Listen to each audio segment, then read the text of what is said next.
Hi guys, I'm back again today with another Buy Me a Coffee request, and this is why Europe is insanely well designed. So let's see why.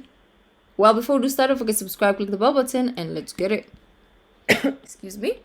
This is a map of Europe's mass transit railway system across 33 countries. The yellow lines indicate the presence of a train line, and as you can see, it's very dense. Connected. There are hardly any spaces where there isn't any coverage for railways. Now, if we compare this to a map of railroad tracks in the US, it's a different story. While parts of the US have some good mass transit, there are large areas of the country which isn't covered by Amtrak, the nation's largest passenger railroad service. But let me show you another map, this time of high-speed rail in Europe. Now obviously, high-speed railways aren't going to be as common as regular speed railways as they require excellent design, strict planning, and massive investment.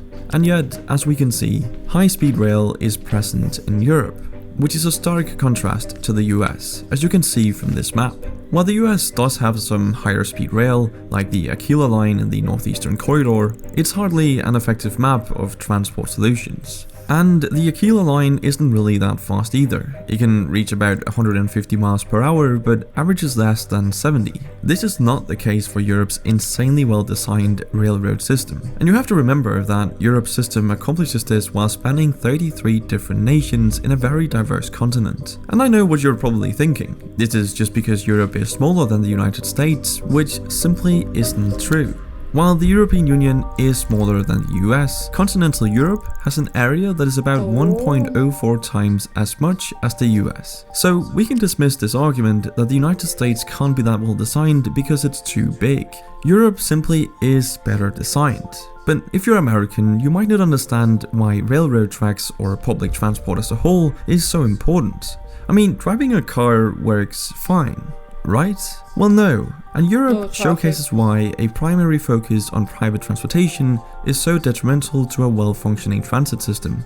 Look at these maps. They show the US road network versus the EU's. And as you can see, the EU's road network is not nearly as impressive as the US's. And yet, when you look at some of the most congested cities in the world, European countries don't feature particularly prominently in the global rankings. This is pretty shocking information because you'd assume that the country with a more expansive road network has a lot less congestion, especially considering the United States has devoted lots of time and money to their highways.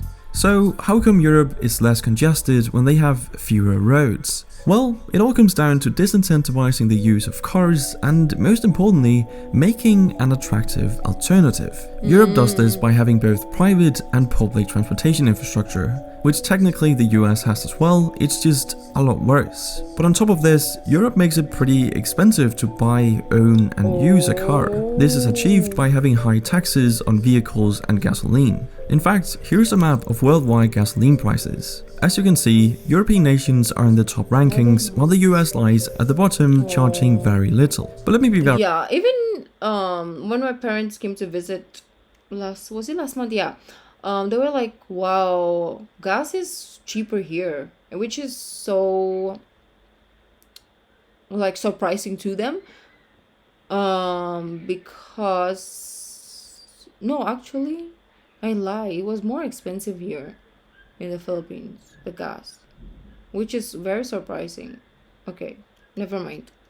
Clear. It's only a good idea to make it expensive to drive a car if you have an attractive alternative, which America doesn't, but Europe does. I mean, obviously this wouldn't work in the US with its current transportation infrastructure, but in Europe, this is a great strategy because you make the roads less congested for those who actually need them and give everyone else an affordable and efficient alternative, being Europe's amazing public transport like the trains on the railways. This is arguably the better strategy because even though the vast majority of Americans have access to vehicles at around 91% and gas is comparatively cheap, it still leaves 9% who don't have access to vehicles. What are these people who can't afford a car supposed to do? I mean, sometimes public transport isn't even an option or is simply too expensive for many. So you've now actively excluded those who aren't exactly the most well off from society. To make matters worse, some US cities actually got rid of their public transport to make room for more cars. I'm not joking.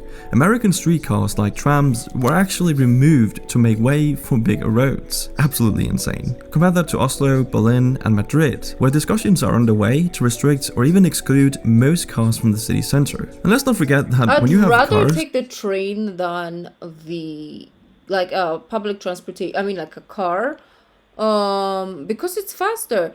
I remember in Manila, let's say you're going from point A to B. Here we don't have rail roads, no trains, so super traffic in the city because everybody has a car, but there's nowhere to park it or move. But anyways, so let's say you're going from point A to point B. If you're in a car, it will probably take you 2 hours, and then if you take a train, it's probably like 15 minutes or less. So yeah, definitely we'll take the train.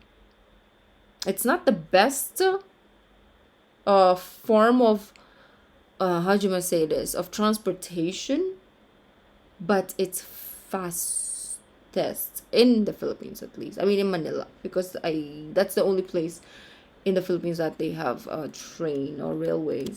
you also need somewhere to park them. And this is where things start to become rather ridiculous. You see, the United States has 2 billion parking spaces for 250 million cars. That's 8 parking spaces per vehicle. In Europe, it's pretty much a 1-to-1 with around 250 million public parking spaces for 300 million cars. Here in the Philippines, there is like one parking space for like 50 cars. Or 50 million cars. It's insane. It's the opposite. The ridiculousness of this even Because the numbers further. are not The okay. area that the US dedicates for car parking is actually larger than the area dedicated for housing people. It's honestly unbelievable that people are being squeezed out of American cities due to People like regulators cars wanting to make more. more room I for mean, parking Americans spaces. like cars This more. simply wouldn't fly in the EU, as it has a whole policy Even my dedicated. mom, I was like, she was never like that before, but then when she visited this time, she was like, why don't you get a car? I was like, oh, what am I gonna do with a car? Like, where am I gonna park it, first and foremost? Secondly, I have to like pay for all these services and shenanigans. What am I gonna, I don't go anywhere anyways. Like, what am I gonna do with a car? Like, it's not like I go to work like far. It's not like I go anywhere. It's just gonna like rot in the garage or whatever, right? Like, no, I don't live in America. I don't need a car. For parking Not like spaces. you people. This simply wouldn't fly in the EU, as it has a whole policy dedicated to improving urban planning. See, the EU spent 115 billion euros between 2014 and 2020 to improve city design by making it smarter, greener, and more connected. Simply meaning they allocated funds to make their cities more efficient, more connected, and better for the environment. I And feel better like for the Europe environment they really resonates with are, me a lot as the average resident in a recently, typical now that Western we're US city, such as Los Angeles or watching Phoenix, more. contributes approximately 6 times more carbon to the atmosphere per capita than an average European city resident. This is purely the result of not having effective transport solutions, which saves resources and allows people to move about efficiently. And exactly that, moving about efficiently is something most of Europe's citizens are able to do It's as a like result of the European Union. See, most of Europe's nations are in the European Union, which gives the EU citizens a number of perks, which includes a free travel area. This has been one of the most important achievements of the EU, as it makes it possible for an EU citizen to travel freely to other EU member states and stay for up to 3 months. All they need is a passport or even just an ID card. No visas, no trips to embassies, no form filing, just head straight over. This makes it incredibly easy to travel, study, and work in other countries and communities. And having this level of centralization is very It's like a important to union good design, indeed. as it gives the smartest people the opportunity to work where they are most useful.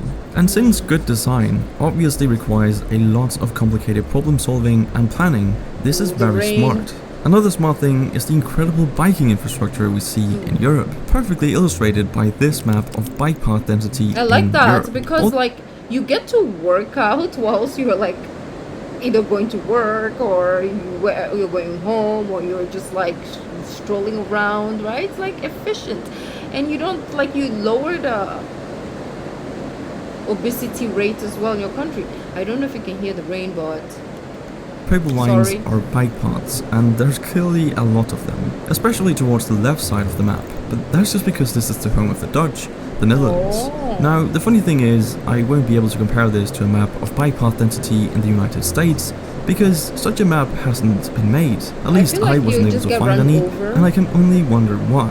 But anyway, what Europe and also the European Union has achieved is pretty remarkable, as it's hard to think of another set of such diverse countries where you would be able to travel so freely, in an efficient and inexpensive manner. I mean, you can literally get from Paris to Amsterdam, for example, in just 3 hours for around $30. Imagine being able to travel all over Asia without any border crossings, checks or visas, and being able to stay for months at a I time. know, right? That would be truly amazing. And let's not forget that Tell European them. design has always been distinctive and very successful. In fact, the continent's history of design and interconnectedness serves as a model for the rest of the world. But even though Europe and the EU are pretty great and have amazing infrastructure, they obviously aren't perfect. I'd love to hear some of the reasons it might not be, so leave a comment down below if you have some Ooh. thoughts on this. But that's it for this video, thank you for watching and I'll see you in the next one. Actually, that is a very interesting thing to also check out, is like what is not perfect about or not good about Europe. Like, we've seen all the good parts, but what is it that, you know, there's gotta be something, right? But anyways, let me know. And this is really, really interesting. The rain is so heavy. I hope you can't hear it, but probably you can because this mic sucks. But yeah, thank you guys for joining me. If you like this video, don't forget to give this video a thumbs up, subscribe. I'll see you guys in the next video. Bye.